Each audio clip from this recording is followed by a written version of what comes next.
మీ పిల్లలు ఫారెన్లో చదవాలనేది మీ కల? మీ కలను నిజం చేసే ఏకైక సంస్థ విదేశ్ కన్సల్ట్స్. నమస్తే, వెల్కమ్ టు ఐడ్రీమ్. నేను మీ మాధురి. పంచప్రాణ మనలోని తీసుకునే మన ఏదైతే ఊపిరి ఉంటుందో లోపలికి వెళ్ళి అది 5 భాగాలుగా డివైడ్ అవుతుంది అంటారు. అసలు ఈ క్రమం ఎలా ఉంటుంది? ఆ డివైడ్ అయిన తర్వాత మన లోపల ఆ వాయువు తన పనిని ఎలా చేస్తుంది? ఇవన్నీ మనకి డీటెయిల్గా వివరించడానికి మనతో పాటు ఉన్నారు కవితారెడ్డి గారు, yoga trainer and mindfulness trainer. తనని అడిగి డీటెయిల్గా తెలుసుకుందాం. నమస్తే మ్యామ్. నమస్తే అండి. మ్యామ్, మనకి ఇప్పుడు యోగా అనగానే ప్రాణాయామం ఇవన్నీ ఉంటాయి. కాకపోతే పంచప్రాణ అంటే మనం తీసుకునే వాయువు 5 భాగాలుగా విడిపోయి ఇది చాలా కొత్త కాన్సెప్ట్. ఏదో మనం ఊపిరి తీసుకుంటున్నాం, బయటకు వదులుతున్నాం, ఊపిరి తీసుకుంటున్నాం, బయటకు వదులుతున్నాం అని. మనం తీసుకునే ఊపిరి మన శరీర భాగాలపైన ఎలాంటి ప్రభావాలు చూపిస్తూ ఉంటుంది? ఎస్ అండి. యాక్చువల్గా మనం చిన్నప్పటి నుంచి మనం చూసుంటాం, మన అమ్మమ్మ వాళ్ళు కానీ తాతయ్య వాళ్ళు కానీ నువ్వు నా పంచ ప్రాణాలు రా అని చెప్తుంటారు. అప్పుడు మనం ఏమనుకుంటాం, జనరల్గా ఏదో చెప్తున్నారులే అని అనుకుంటాం. ఇది యోగాలో ఒకటి కంప్లీట్ పర్టికులర్గా మన బాడీలో వర్క్ చేస్తుంది అని ఒక టాపిక్ ఉంటుంది అనేది యోగాలో ఎంటర్ అయ్యే వరకు ఎవరికి తెలియదు అనమాట. సో మనము బయట ఉంటే ఏమంటాం, దాన్ని మామూలుగా గాలి అంటాం, ఎయిర్ తీసుకుంటున్నాం. కాకపోతే మన నాస్ట్రిల్స్లోకి ఎప్పుడైతే వెళ్తుందో, వెళ్ళిన తర్వాత అది మనకు ప్రాణాలాగా కన్వర్ట్ అవుతుంది. మనం ఈవెన్ చనిపోయినప్పుడు కూడా ప్రాణం పోయింది అని అంటాం. అది జస్ట్ మనకు ఒక ప్రాణమే పోయింది అని అనుకుంటాం. కానీ పంచ ప్రాణాస్ అన్నీ కలిపి వెళ్తేనే మనకు మన బాడీ నుంచి జీవం అనేది వెళ్ళిపోతుంది అన్నమాట. సో ఇప్పుడు మనకి ఏమవుతుందంటే, మనం శ్వాస తీసుకోగానే మన నాస్ట్రిల్స్ నుంచి లోపలికి వెళ్ళిన తర్వాత అది మన బాడీలోకి వెళ్ళిన తర్వాత 5 పార్ట్స్ లాగా డివైడ్ అయిపోతుంది. అది ప్రాణ, అపాన, సమాన, ఉదాన, వ్యాన అనమాట. ఈ 5 పార్ట్స్ లాగా మన బాడీలోకి వెళ్ళిన తర్వాత డివైడ్ అయిపోతుంది. ఒక్కొక్కటి ఒక్కొక్క మెయిన్ రోల్ని ప్లే చేస్తుంది మన బాడీలో. ప్రాణ అనేది ఏంటంటే మనకు చెస్ట్ రీజియన్లో ఉంటుంది. ఇక్కడ నుంచి మన రిబ్స్ వరకు, లంగ్స్ ఎక్కడ ఉంటుందో ఆ ప్లేస్లో ఉంటుంది. అది మనకి మనం శ్వాస తీసుకోవడానికి, మన హార్ట్ వర్క్ చేయడానికి హెల్ప్ చేస్తుంది ప్రాణవాయువు అనేది. ఒకవేళ ప్రాణవాయువులో కనుక ఇంబ్యాలెన్స్ అవుతే మనకి లంగ్స్ రిలేటెడ్ ప్రాబ్లమ్స్ వస్తాయి, తర్వాత హార్ట్ రిలేటెడ్ ప్రాబ్లమ్స్ వస్తాయి అన్నమాట. ఈ ప్రాబ్లమ్స్ రాకుండా ఉండడానికి మన ప్రాణవాయువుని తీసుకునేటప్పుడు ఏమైనా క్రమాలు ఉంటాయో? వాటిని ఎలా తీసుకుంటే మనకి ప్రాణవాయువు అనేది కరెక్ట్గా లంగ్స్కి అందుతుందంటారు? మనకి ప్రాణవాయువు తీసుకోవడానికి మనకు ప్రాణాయామాస్ ఉంటాయి కదా, అందులో డిఫరెంట్ టైప్స్ ఉంటాయి. మనకి అందులో యోగిక్ ప్రాణాయామ అనేది ఉంటుంది. కంప్లీట్గా మనం లంగ్స్ని ఎలా యూస్ చేసుకోవాలి అనేది క్లియర్గా ఎక్స్ప్లెయిన్ చేస్తుంది అనమాట. యోగిక్ బ్రీతింగ్ వల్ల మనం లంగ్స్ని 100% యూస్ చేసుకోవడానికి హెల్ప్ అవుతుంది. అపాన ఇది ఎక్కడి నుంచి ఎక్కడికి ఉంటుంది? ఆపాన వాయువు అనేది ఏంటంటే మనకి లోవర్ అబ్డామిన్లో నావెల్ నుంచి కిందకి, అది ఎక్స్క్రేటరీ సిస్టమ్ వర్క్ చేయడానికి హెల్ప్ చేస్తుంది అనమాట.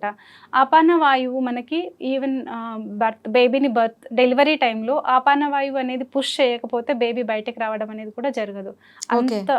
అంటే మాక్సిమం నార్మల్ డెలివరీస్ అయినప్పుడు పుష్ అని అంటారు కానీ ఆపాన వాయువు అనేది ప్రాపర్ గా వర్క్ చేస్తేనే మనకు బేబీ అనేది బయటకు రావడానికి హెల్ప్ అవుతుంది అనమాట.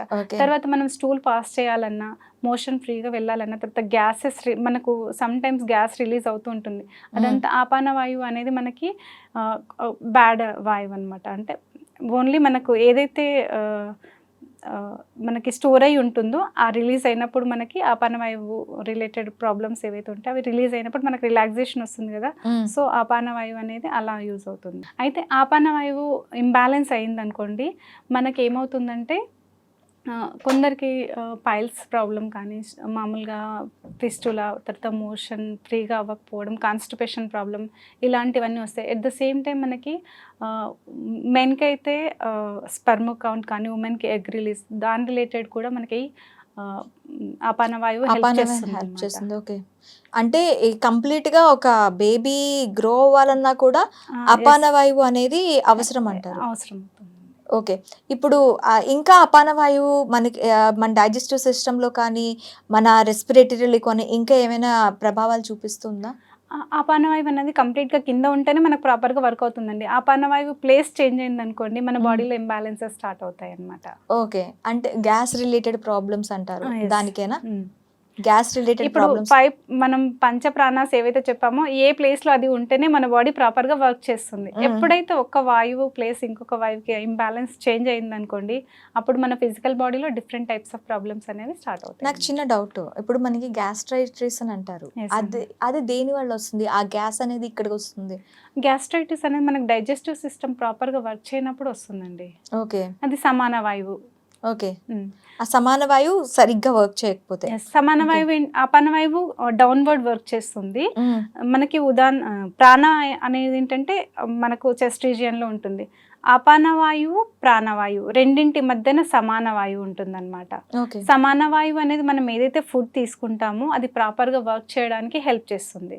ఎప్పుడైతే సమాన వాయువు కనుక ఇంబ్యాలెన్స్ అయిందనుకోండి, మనం తీసుకున్న ఫుడ్ ప్రాపర్గా డైజెషన్ అవ్వదు. అలాగే అది ఎప్పుడైతే స్టోరేజ్ అంటే డైజెస్ట్ అవ్వకపోతే మనకి ఏమవుతుంది, అలాగే మిగిలిపోతుంది కంప్లీట్గా. అలా మిగిలిపోయినప్పుడు అదంతా మన బ్లడ్లోకి వెళ్ళి మనకు ఆక్సిజన్ సప్లై బ్లడ్ నుంచే వెళ్తుంది త్రూ కంప్లీట్గా మన బాడీకి. ఎప్పుడైతే బ్లడ్లోకి ఇండైజెస్టివ్ రిలేటెడ్ ఫుడ్ వెళ్తుందో అప్పుడు మన బాడీ మొత్తం స్ప్రెడ్ అయ్యేది కూడా ప్రాపర్గా ప్యూరిఫైడ్ బ్లడ్ కాదు కాబట్టి అలా మనకి ఇంబ్యాలెన్సెస్ అనేవి స్టార్ట్ అవుతాయి అన్నమాట. ఓకే, మన బ్లడ్ ని ప్యూరిఫై చేయడంలో సమాన వాయువు అనేది కీలక పాత్ర అంటే తీసుకున్న పోషిస్తుంది. ఫుడ్ న్యూట్రియంట్స్ అందించడానికి సమాన వాయువు హెల్ప్ చేస్తుంది. తీసుకున్న ఫుడ్ కి న్యూట్రియంట్స్ అందించడానికి, తీసుకున్న ఫుడ్ డైజెస్ట్ అయ్యి మన బాడీకి న్యూట్రియంట్స్ ప్రాపర్గా సప్లై అవ్వడానికి అన్నమాట. ఓకే. మరి తర్వాత మనకి ఉదాన వాయువు, ఇది ఎక్కడ ఉంటుంది? ఉదాన వాయువు అప్వర్డ్ డైరెక్షన్ మనకి ఇక్కడ థ్రోట్ నెక్ నుంచి కంప్లీట్గా అప్వర్డ్ వర్క్ చేస్తుందండి.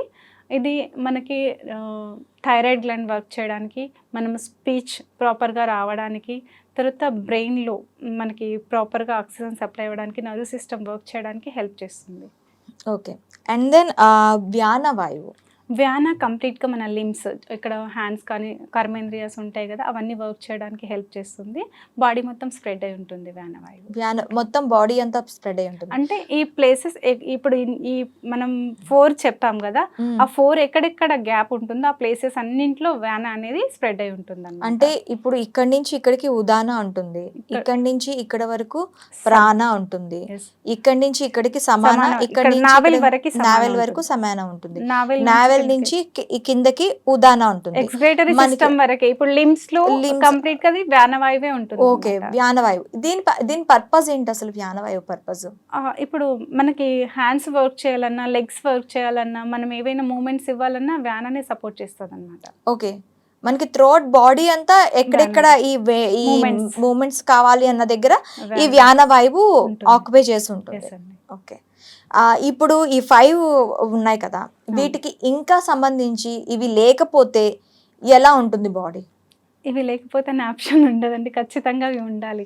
ఉంటేనే మన లేకపోతే body ఇంకా work చేస్తుంది. మన ఇంకా బాడీ కదలదు, ఇంకా అంతే. ప్రాణం పోయినట్టే. అంతే. అంటే పంచ ప్రాణాలు బయటకు పోయాయి అని అంటారు కదా, సో ఈ పంచ ప్రాణాలు వాయువులు లేవు అంటే మనకి కంప్లీట్ గా జీవం అనేది జీవం ఉండదు. అనేది ఉండదు. Okay, thank you very much ma'am.